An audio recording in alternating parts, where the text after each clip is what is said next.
What if the most intense, obsessive love story you've ever heard wasn't really about human love at all? Well, today, we're diving into a 500-year-old Persian epic that explores exactly that.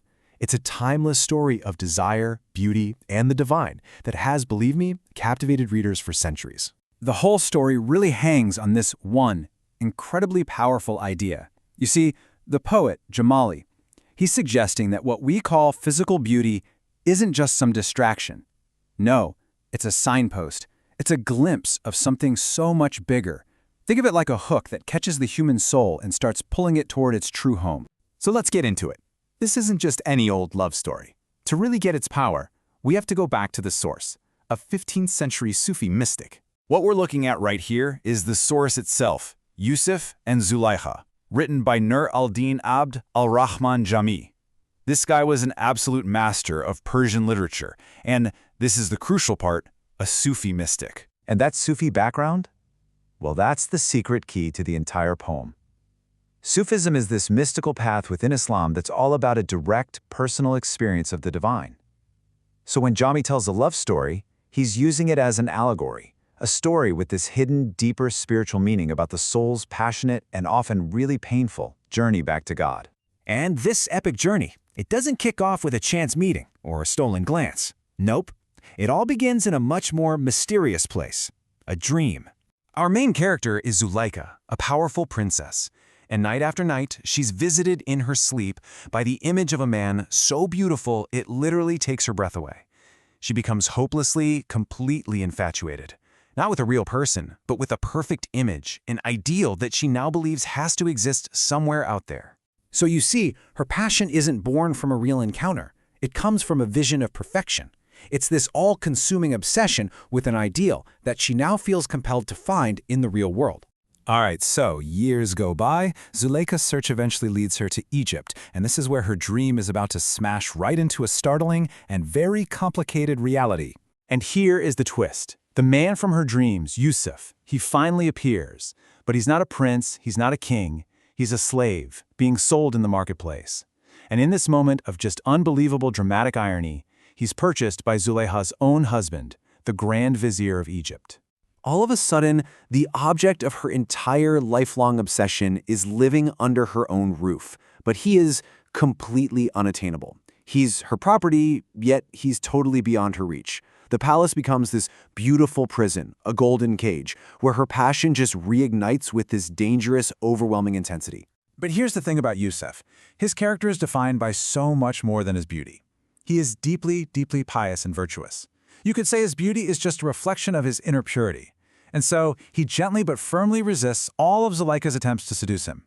Not out of pride, but because of his unwavering devotion to God. And this, right here, sets up the story's central conflict: worldly passion versus divine love.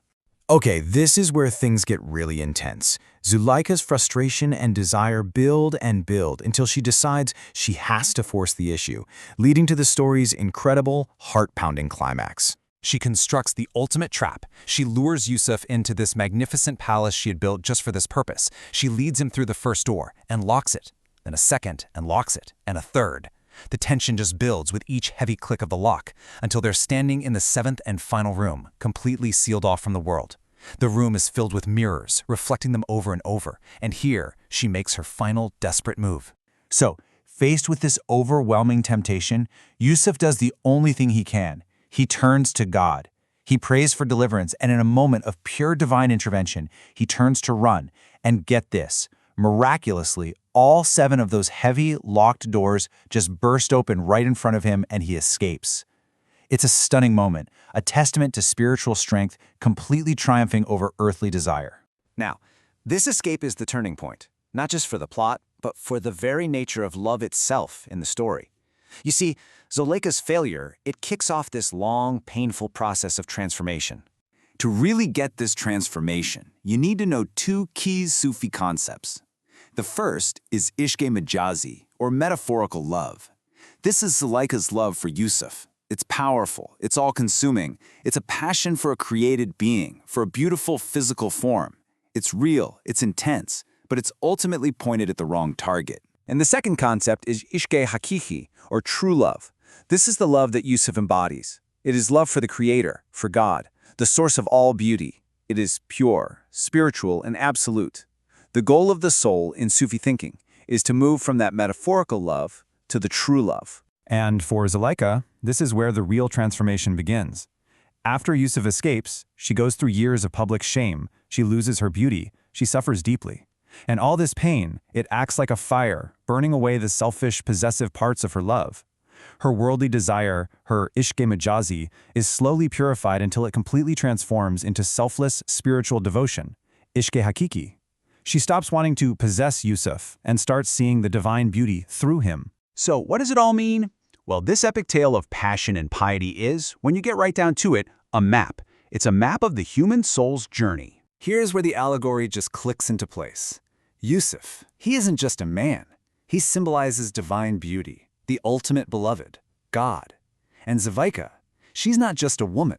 She is the human soul, restless, passionate, and at first totally trapped by her love for worldly things and physical beauty. Zulaikha's obsessive, painful, and in the end, transformative journey is really our own.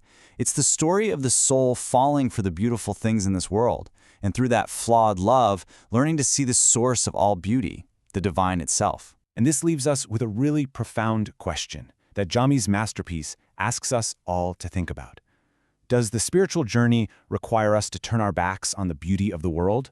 Or, as Zulaikha's story seems to suggest, is it precisely by passing through our love for the beautiful things of this world that we find our way back to the divine?